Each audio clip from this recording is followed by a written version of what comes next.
Bonjour à tous. Salut. Salut Thierry. Ça va Guillaume? Ouais. Bon. Et il pleut. Ouais. Et ça c'est magnifique. Ouais, moi l'été on y reviendra. Ouais. On est arrangé, il y a de la flotte. C'est pas normal, d'habitude on est en tongs à cette époque-là avec des shorts. On concurrence la Corse un petit peu. Bien. Aujourd'hui. Un gros sujet, et c'est à moi qui te pose la question. C'est quoi?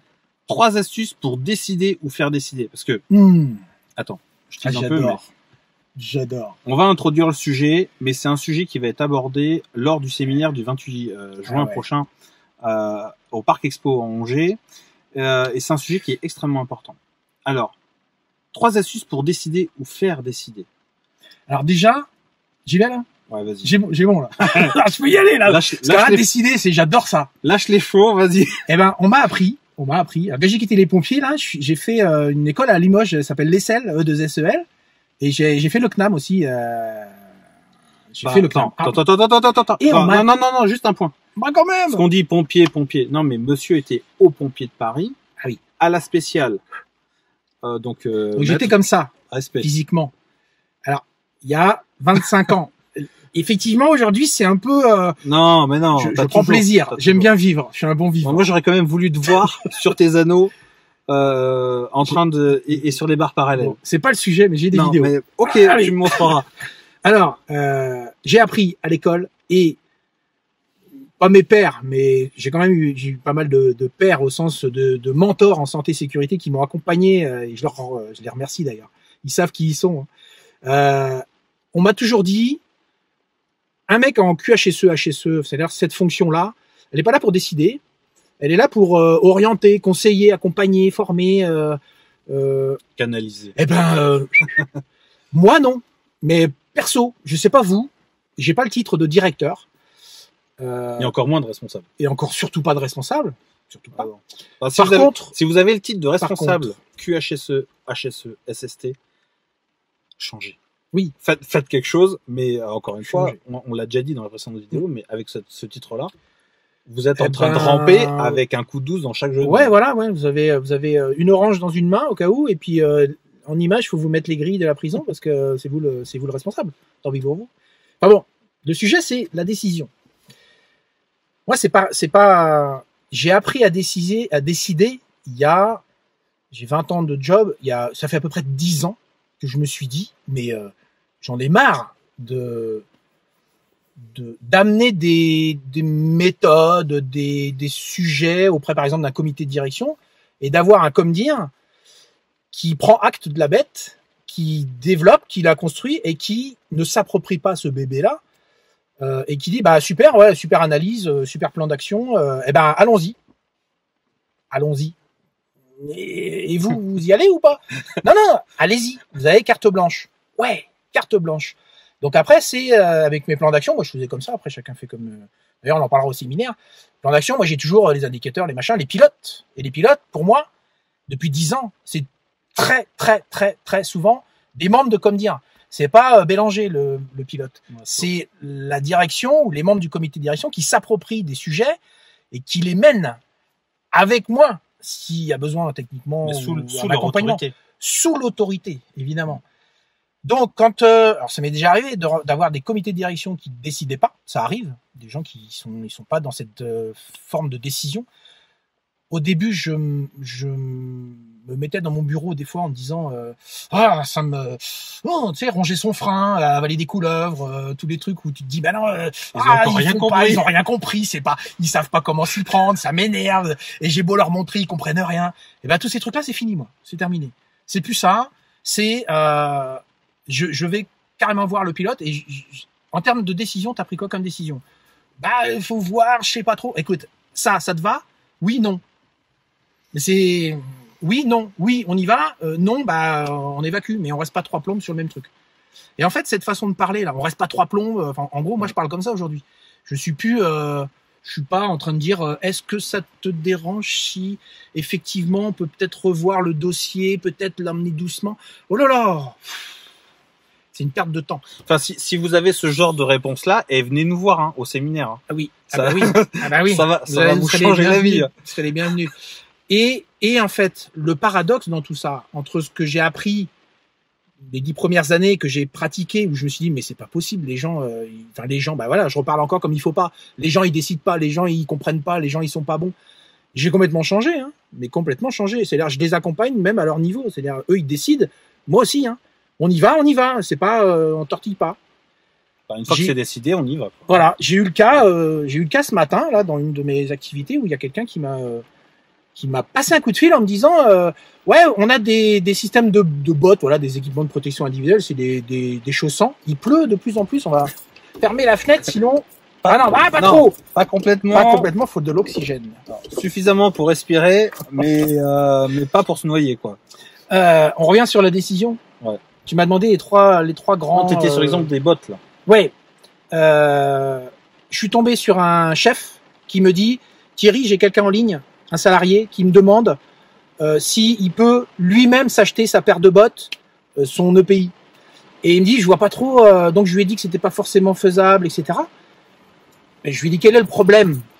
Bah, il y a pas de problème, il veut juste acheter une paire de bottes parce que ça lui va mieux ce modèle-là que celui-là. Alors si vous êtes à une phase où vous dites moi je sais décider, je fais autorité dans ma fonction, je sais faire aux gens, je pense que vous allez répondre comme j'ai répondu. J'espère que ça va pas vous choquer. J'ai dit au chef 1, EPI, obligation de l'employeur de les fournir, de les entretenir. 2, ok, on peut faire un petit peu d'études pour que le pays soit adapté, qu'il convienne bien aux gars, qu'on fasse des tests, tout ça c'est fait, machin. Il y a plein de trucs de fait pour que ça se passe très bien. Mais il y a un moment donné, s'il y a un cas isolé sur 3000 bonhommes, un mec qui veut choisir sa couleur de botte, c'est niet.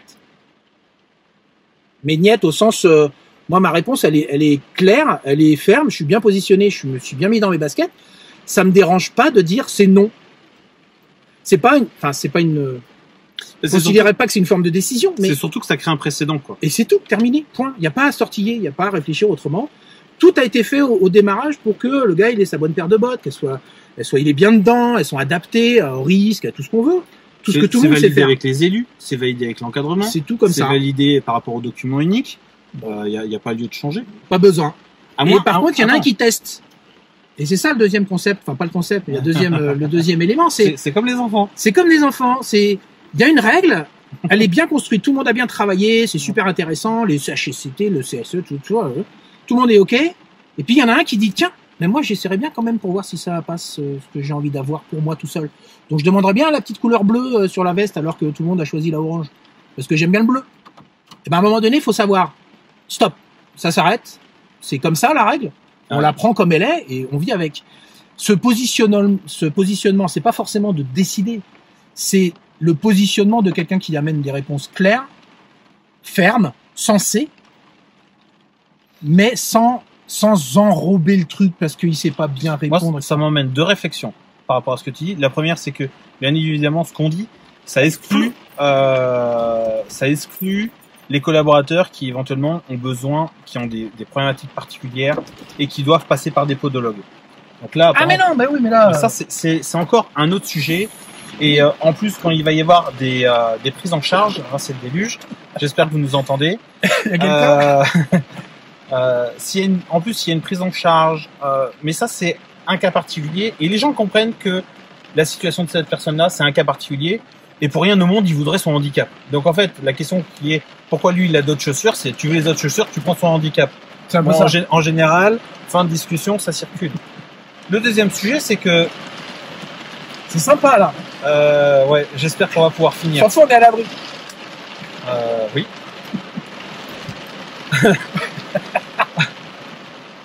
Allez, t'es patron ou t'es pas patron là? Je suis patron. Allez. Je suis patron. Et à partir du moment où on a eu un processus qui est rigoureux, qui est engageant, qui prend l'ensemble des collaborateurs dans le processus de validation, qui est validé avec le médecin du travail, qui est validé avec le CSE ou le CHSCT, qui a été testé par les équipes opérationnelles qui sont concernées par le produit. Le produit il est validé, en général il vous faut entre 6 et 18 mois pour le faire. Je sais pas. Ça y est, quoi. Si le collaborateur il vient et qui dit moi je peux essayer autre chose. C'est bon.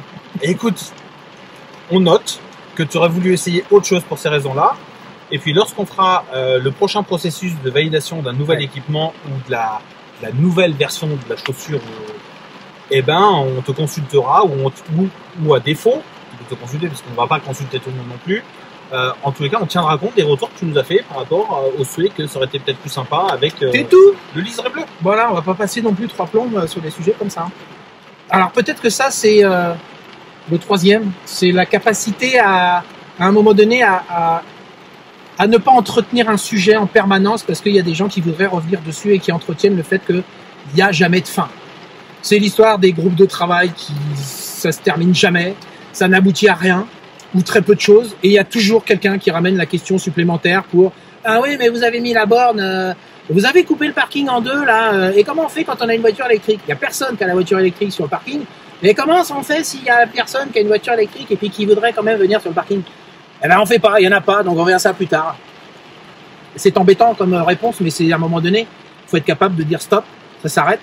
Je sais pas si c'est le terme de décision qu'il y a derrière, mais en tout cas c'est se positionner. La prise de position, elle est, on ferme la porte, on peut fermer la porte en disant c'est pas le sujet du jour, on a bien pris note que ça pouvait être un besoin, et les services infrastructures ont ça dans leur bannette pour étudier, parce que mettre une borne de recharge d'une voiture électrique, c'est ça a l'air de rien, sauf que c'est un casse-tête pas possible. Et puis ça emmène plein de sujets sociaux sur... quand on pose le sujet sur... Et moi, est-ce qu'on pourrait avoir une borne? Ça paraît super gentil. Ah ouais, c'est top, c'est l'environnement, machin. Et puis quand on commence à parler de la question sociale sur... Bah oui, mais on offre ou pas la recharge de la voiture du salarié? Ouais.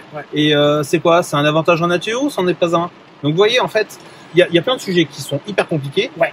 C'est pas le sujet du jour. Non. C'est pas votre ordre du jour. C'est pas là. On clôt et on dit, on a pris note. On reviendra vers vous parce qu'on a compris que vous aviez un intérêt pour le sujet le jour où on sera à même de parler de ce sujet-là. Et on passe à autre chose. Vous avez pas le temps. Vous avez pas le temps. Vous avez une liste de priorités qui est établie. Normalement. Ah, mais va pas, dévoile pas tout. Parce que là, tu commences à parler, je vois où tu vas là. Ouais, mais tu attends. Tu attends. Sur le sujet décider et faire décider, c'est aussi décider de rester dans son plan de priorité qui a été établi et d'éviter de se faire submerger par des fausses urgences qui sont liées à des considérations personnelles qui parfois en plus sont l'urgence de l'autre. Ouais, pas la sienne. Là, ça aussi, c'est encore un autre. Alors, c'est encore un autre. Bon, on arrête. On arrête. On vous dit, on attend quelques vidéos. À bientôt, au 28. Rendez-vous, dépêchez-vous. Le lien est dessous. Et à la prochaine fois. Salut. Salut.